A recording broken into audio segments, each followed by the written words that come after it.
That's what I'm going to show you today.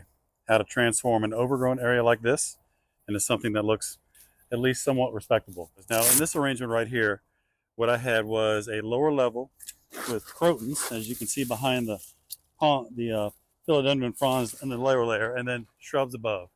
But the shrubs have been allowed to grow out and over the crotons, and the philodendron have come through and overcrowded them. So what we're going to do here is prune the viburnums up, get rid of these lower branches that are overgrown, and clean out so you can see the crotons, and then pull back the philodendrons and trim those out as well. Okay, so one thing I wanted to do was give you an up-close view of how I'm handling trimming all these little branches that are hanging down like this. The one thing that you don't want to do is just cut it off and leave a little nub like this hanging. What you want to do is trim it all the way back to the branch so that it can heal over and you don't have a piece of stick hanging out. Because if you leave it, say you leave something like this, this is just going to rot, and it's an entryway for disease and pests into your shrub. And while viburnums are pretty tough, I do see them decline occasionally. And you know, these rotten sticks right here are just not a good thing to leave on. And not only that, you could walk into them, get scratched or whatever. So it just looks a lot neater if you trim it back to the branch just like that.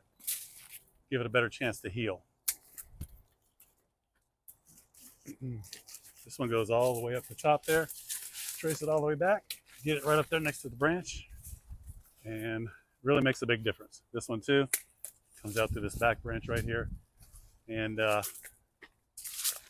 will make the whole job look a lot neater and more professional. Okay, so what a transformation this is. By opening up the underneath of the shrub here and lifting the canopy up to about head height, I can walk through without having to fight through foliage. And not only that, it opens up everything into the backyard and makes the space feel a lot bigger while still having the benefit of the shade and having these big, beautiful viburnums here. And so this is definitely a transformation of this space, and it just keep working down, it's going to open up the whole area. I also wanted to give you a close-up here of how this shrub looks after all the trimming that I've done. You can see that I made the cuts very close to the branch all the way around, took everything close back to the branch right here so that there's no stubs sticking out that are going to rot, and it's nice and clean and it will heal a lot better. And like I said, it looks a lot more professional. So that's the way you want to do that. Anytime you're trimming off even the smallest branch, take it all the way back to the main branch so that it can heal and look very good. Earthwise Scott here, with a master's degree in horticulture and nearly 2 decades as a landscape business owner. I'm here to give you tips and tricks to help you graduate from the Black Thumb Society.